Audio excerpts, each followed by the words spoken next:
Hello, I'm American McGee. I'm the CEO of Spicy Horse Games in Shanghai, and you're watching Gameblog.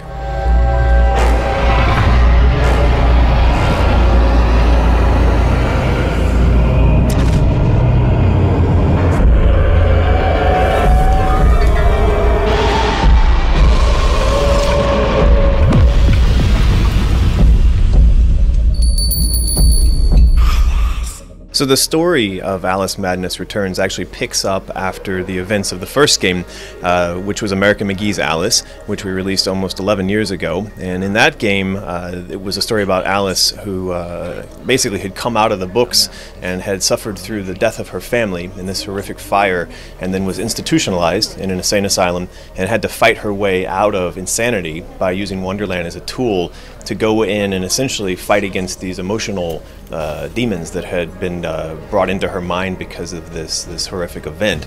Now in the second game, she's once again using Wonderland as a tool, but this time she's actually trying to solve a murder mystery. It's a whodunit, and she wants to understand who or what was responsible for that fire.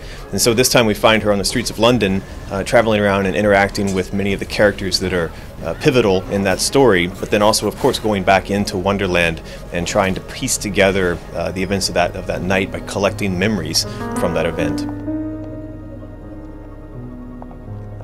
Well, there's nothing really magic about the 10 years that has gone between the first game and now. The reality is that I went out and traveled around the world and eventually moved to China, started a studio in Shanghai, and a few years ago I felt like that studio was ready to make a sequel to the first product, and I spoke with EA about that, and they agreed. Part of the reason why they're so interested in it, why we're so interested in it, is because the first game sold so phenomenally well. It sold over 1.5 million copies worldwide, and it attracted a really broad spectrum of audience. It was both male and female, young and old. So we had a feeling that the IP still had a very enduring sort of power to it. And in coming back to it, the response that we've seen from the people who played the game originally and also from new players seems to confirm that there's a lot of interest in this IP and in this game. What? Alice, tell me of your Wonderland.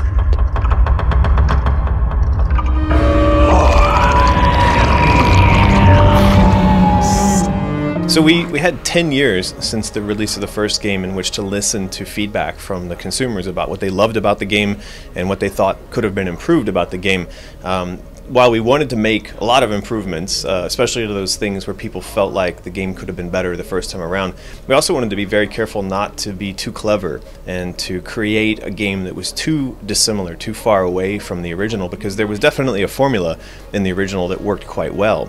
So in a sense, what you have is a very classic presentation of this traditional action platformer mechanics, and also a good mix of puzzle solving and adventure, and of course, as with the first game, a very heavy emphasis on really beautiful art and a really awesome story, very dark, very deep. In terms of improvements, some of the things people talked about they wish had some better experience with in the first game would be like combat. It was quite flat in the first game, so in the second game we've taken nods from good action combat games like Zelda, for instance, where the characters are sort of puzzles in and of themselves, and we've applied that sort of thinking to the combat in Madness Returns, but at the same time we've also left room in there for casual players who, if they want to crank the difficulty down, can kind of hack and slash their way through, which is a style kind of similar to the first game. Beyond that, we've also included what we call domain-specific abilities, which is that about every hour in the game, each new domain that she visits, she's treated with a new and very radical style of gameplay. So in some areas, it's like a 2D side-on presentation, very Mario-esque, very beautiful to look at, very fun to play. In other sections, she's actually able to take her head off and do what we call off with her head and roll her head through the environment, which is sort of a kind of a homage to Marble Madness. And so as you move through the game, you'll see that both a good combination of this classic gameplay and also these very unique gameplay presentations. Mother?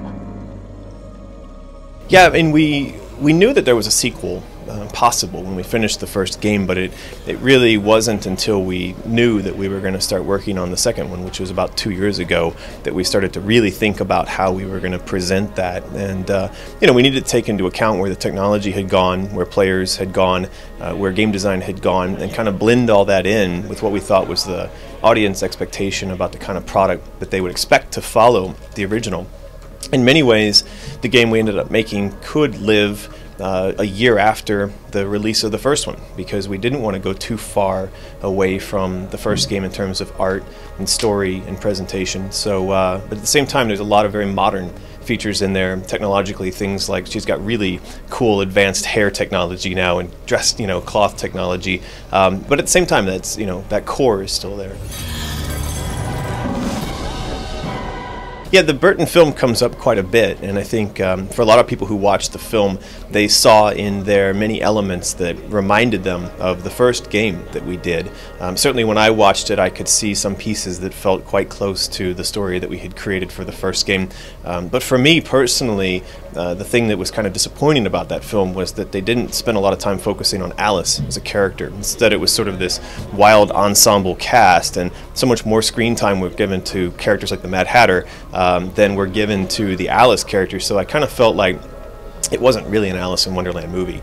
It was more like a bunch of other characters running around in Wonderland movie. So for us, I mean, if you're going to make a product based on Alice in Wonderland, it has to be about Alice. And certainly with this game, she is front and center, and everything that you're seeing is of her, obviously of her imagination, and very much a story about her as a person.